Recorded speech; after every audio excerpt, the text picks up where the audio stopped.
Alors, pour répondre à cette question universelle, c'est la question qui arrive partout. On ne peut pas, ça il faut le retenir, moi j'ai un cours qui s'appelle « La nutrition au cours des étapes de la vie ». Et je commence ce cours avec la vie fœtale, le nouveau-né, l'enfance, adolescence, femme enceinte, femme allaitante, personne âgée, etc. Au cours de toutes ces étapes de la vie, le calcium est une nécessité, j'allais dire, absolue. Le calcium, comme nutriment. Si maintenant on réfléchit pour trouver le calcium, le raisonnement. Le calcium est apporté soit dans le lait et les produits laitiers, ou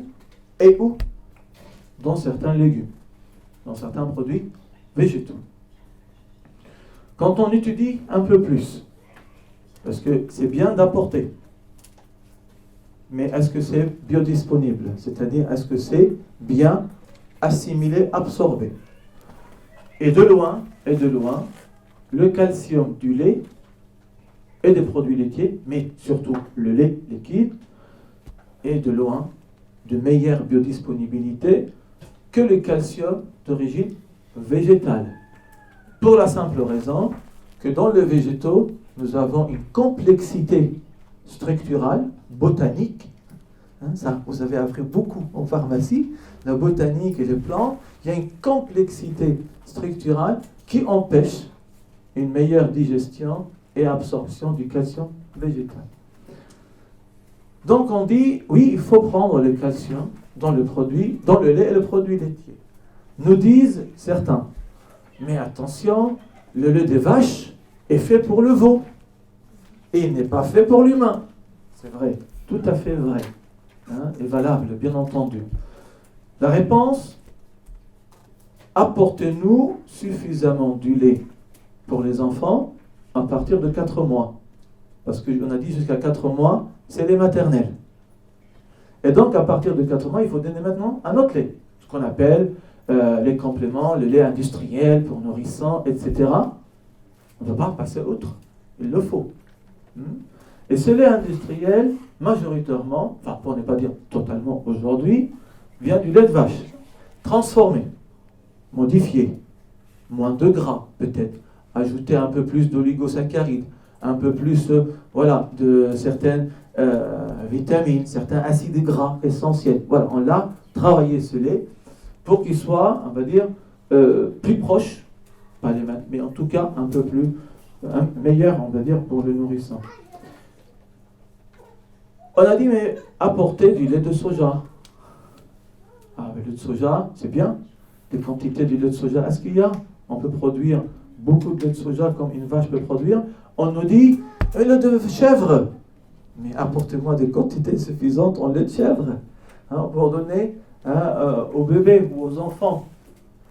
Donc il y a déjà une problématique, on va dire, pratique de production, des quantités de production du lait qui n'est pas possible, ne serait-ce que parce que la vache, anatomiquement, elle va pouvoir produire beaucoup plus. Donc, réponse, oui, il faut continuer à apporter le lait et les produits laitiers chez les nourrissants, enfants, adolescents jusqu'à 18-21 ans. 18, notamment les filles, parce que c'est là où la croissance optimale arrive, et les garçons un peu plus tard. Ce qui nous intéresse durant toutes ces étapes, jusqu'à 18-21 ans, c'est la densité osseuse minérale, c'est-à-dire la quantité de calcium stocké dans les os. Et ça se travaille et ça se stocke pendant cette période de la vie. C'est fini après. Une jeune fille qui n'aura pas pris suffisamment du calcium. Alors, on peut me dire, ça je ne l'ai pas cité encore, mais moi je ne veux pas du lait de vache et le calcium du lait de vache, je prends du complément. Ça peut être une solution. Mais on est dans l'idéologique là. On est dans l'extrême. Voyez?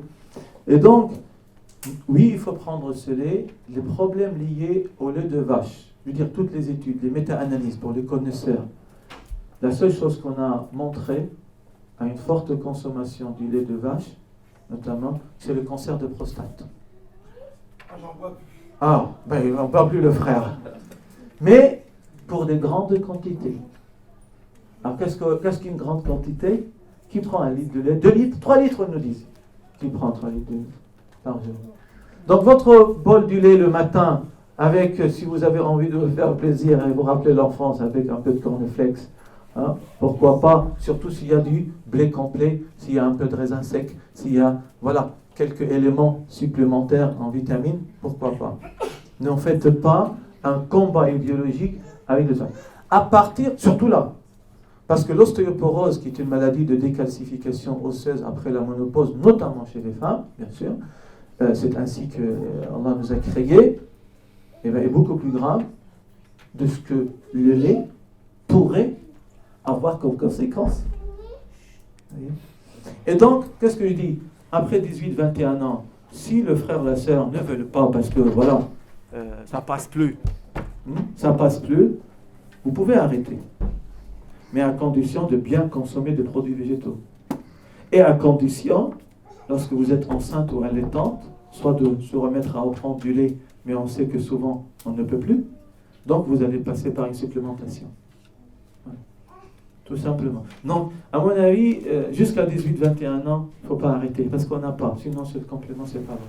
Et je n'ai pas dit, ma sœur, on a tout un problème de toxines aujourd'hui, de produits toxiques, de polluants, qui peuvent se retrouver dans certains végétaux.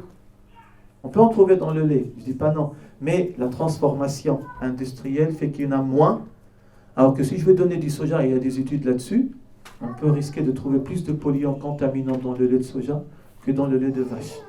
Donc attention à ces débats. Allahu Akbar.